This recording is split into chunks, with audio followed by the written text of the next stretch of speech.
بسم اللہ الرحمن الرحیم الحمد للہ والصلاة والسلام علی سیدنا محمد وعلی آلہ واصحابہ اجمعین اما بعد فاعوذ باللہ من الشیطان الرجیم بسم اللہ الرحمن الرحیم والفجر وليال عشر والشفع والوتر واللیل اذا یسر هل فی ذلک قسم لذی حجر صدق اللہ العظیم اللہم صلی علی سیدنا مولانا محمد وعلی آل سیدنا مولانا محمد وبارک وسلم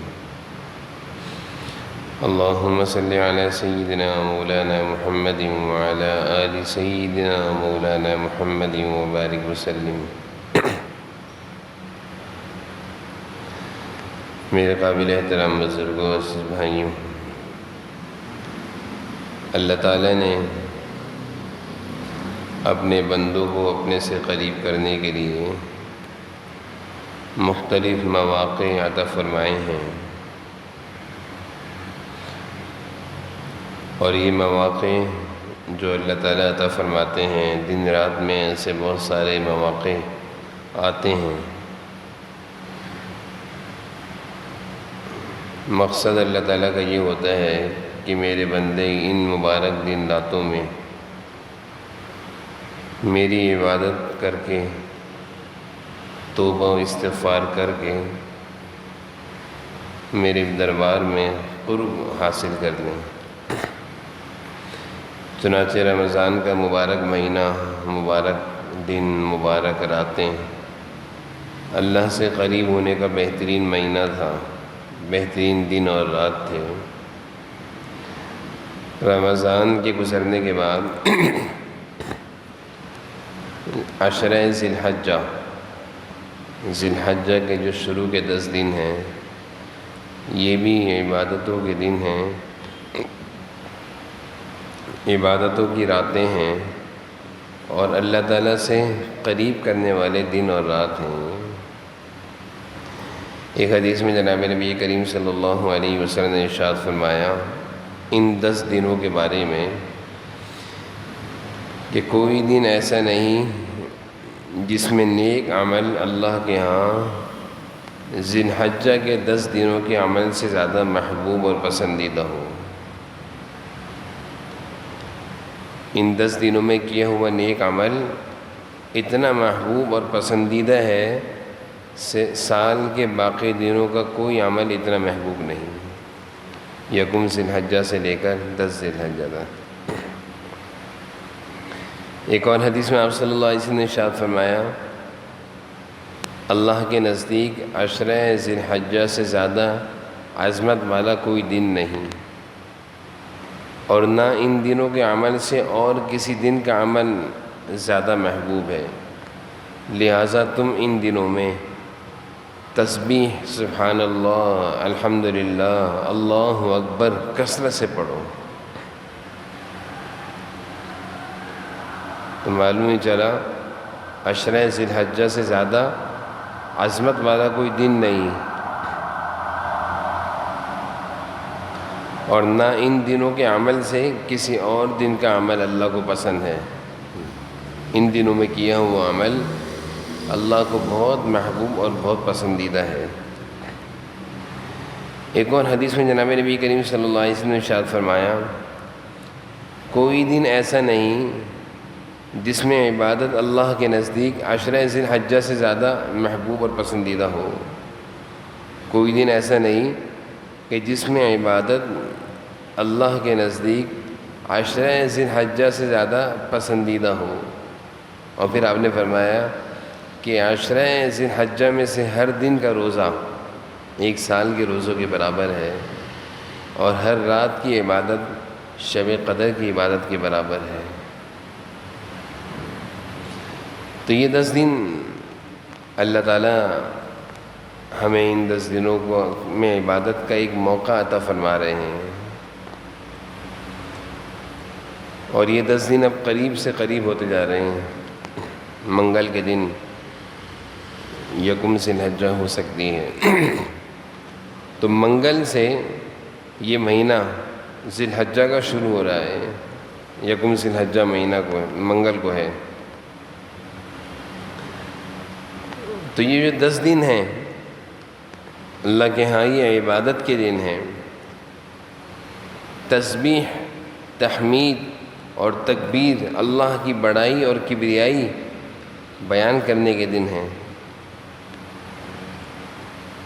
ان دنوں میں صحابہ کثرت سے اللہ اکبر لا الہ الا اللہ واللہ اکبر وللہ الحمد، ان 10 دنوں میں صحابہ کثرت سے پڑھا کرتے تھے تکبیر تشریق، کیونکہ یہ 10 دن حج کے دن بھی یہی ہیں، قربانی کے دن بھی یہی ہیں، اور پھر عبادت کے دن بھی یہی ہیں۔ اللہ کو ان دنوں کی عبادت بہت زیادہ پسندیدہ ہے۔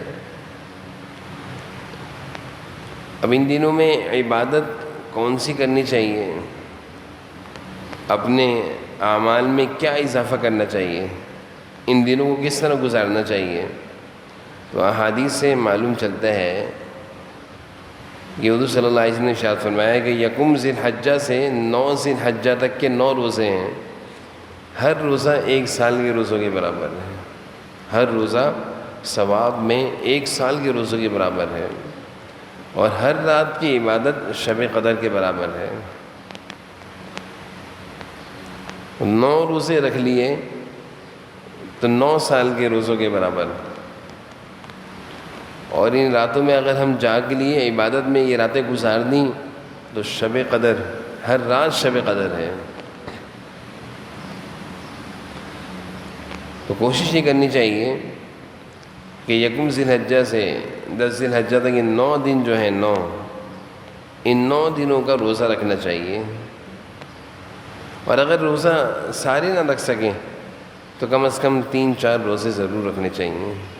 فضیلت والے دن ہیں، فضیلت والی راتیں ہیں، کوشش کرنی چاہیے کہ جب جناب نبی کریم صلی اللہ علیہ وسلم فرما رہے ہیں کہ یہ عبادت کے دن ہیں، ان دنوں میں کیا ہوا عمل اللہ کو بہت پسند ہے، تو ان دنوں کو پھر عبادتوں میں ہی گزارنا چاہیے، کثرت سے تلاوت کرنی چاہیے، استغفار کرنا چاہیے، سبحان اللہ، الحمدللہ، لا الہ الا اللہ، اللہ اکبر پڑھتے رہنا چاہیے، چلتے پھرتے ہماری زبان پر ذکر جاری رہے، تاکہ یہ مبارک دنوں میں ہمارے اوقات اللہ کی عبادت میں گزر دیں۔ تو ایک تو ان دنوں کا عمل روزہ ہے کہ 9 کے 9 روزے رکھ لیں، بہت اچھی بات ہے، اور اگر 9 روزے نہیں رکھ سکتے تو کم از کم 2-3-4 روزے ضرور رکھیں۔ پھر جناب نبی کریم صلی اللہ علیہ وسلم نے فرمایا 9 ذی الحجہ کا جو روزہ ہے، جس کو عرفہ کا دن کہتے ہیں، بقرعید کی 9ویں تاریخ، عید سے 1 دن پہلے کا روزہ، آپ نے فرمایا کہ میں اللہ تعالیٰ سے پختہ امید رکھتا ہوں کہ اس ایک روزے سے اللہ تعالیٰ 1 سال پہلے کے اور 1 سال بعد کے گناہوں کو معاف فرما دیں گے۔ تو اگر ہم کوئی بھی روزہ نہ رکھ سکیں تو 9 ذی الحجہ کا روزہ یعنی 1 روزہ تو ضرور رکھ لیں، کیونکہ اس کی فضیلت بہت زیادہ ہے، اس کی فضیلت بہت زیادہ ہے۔ کوشش کرنی چاہیے کہ 9 ذی الحجہ کا روزہ، بقرعید سے 1 دن پہلے کا روزہ لازمی رکھیں۔ پھر ان راتوں کی عبادت ہے، شب قدر کی عبادت کے برابر ہے۔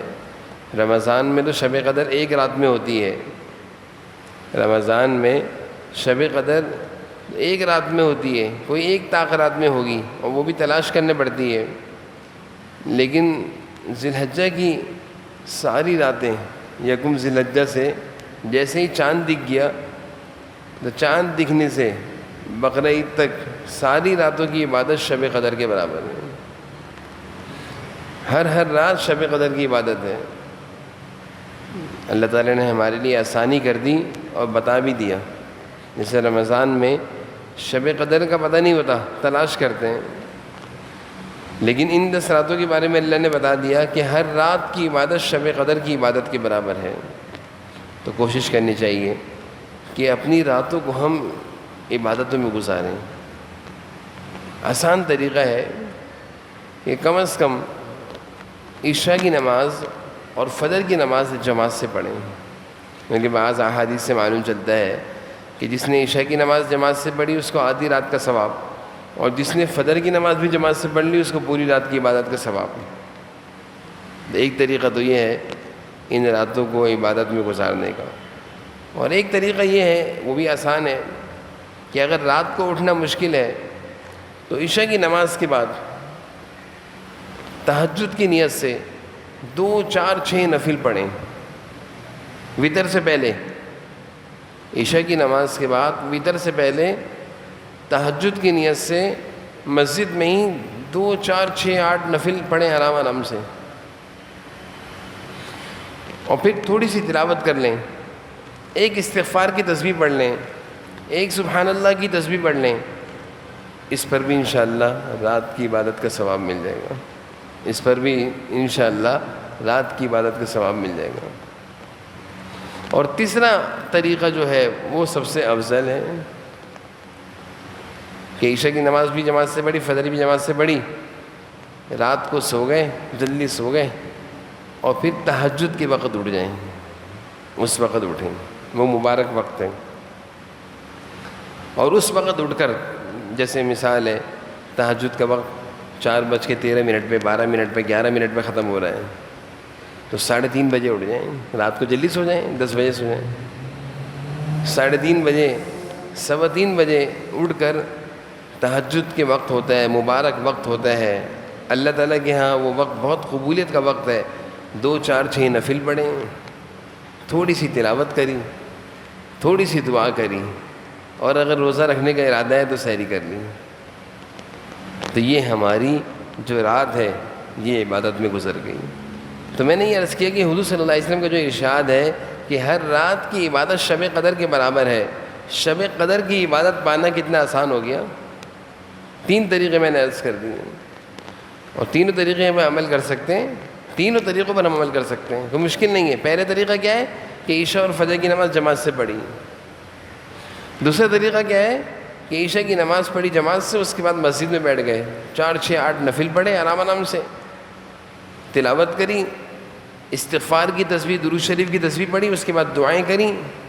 اور تیسرا طریقہ یہ ہے کہ رات کو عشاء کی نماز پڑھ کر جلدی سو جائیں، تہجد میں اٹھ جائیں 3:30 بجے، اور اس وقت اٹھ کر نفل، تلاوت، ذکر، اذکار، دعائیں اور سحری. تو یہ جو مبارک راتیں آئی ہیں یہ ساری راتیں شب قدر ہیں، اور ہمیں ہر رات کی شب قدر کی عبادت مل جائے گی. ہمیں ہر رات کی شب قدر کی عبادت مل جائے گی.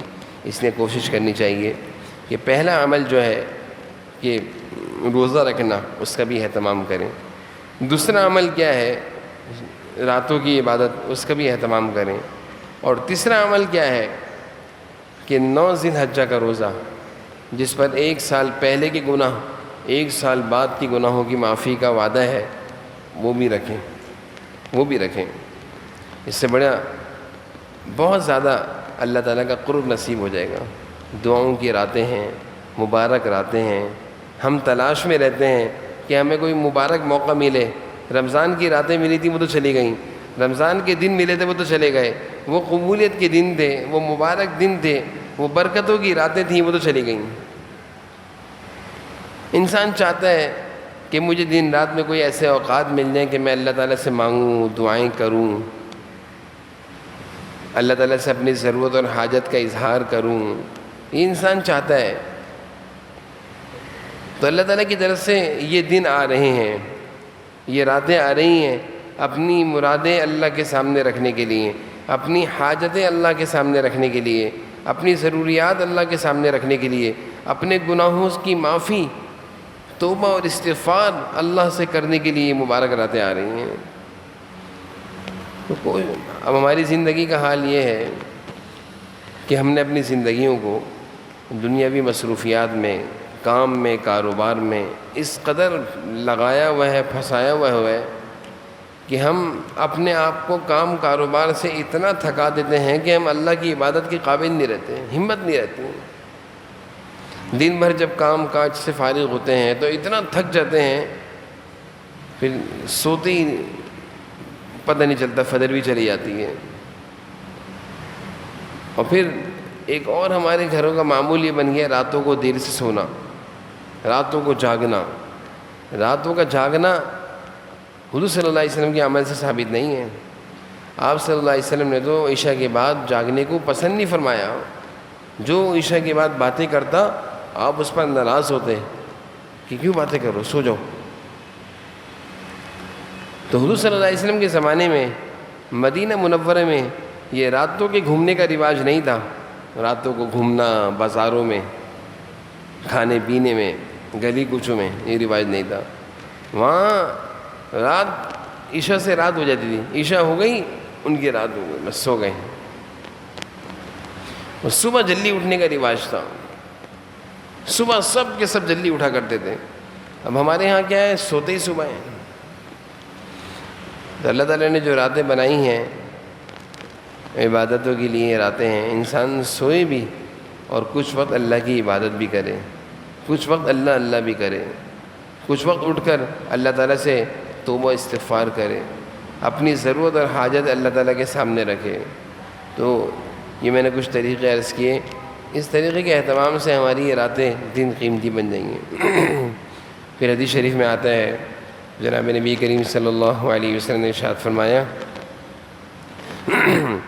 جب ذی الحجہ کا مہینہ شروع ہو جائے اور تم میں سے کسی کا قربانی کرنے کا ارادہ ہو تو وہ اپنے بال اور ناخن نہ کاٹے.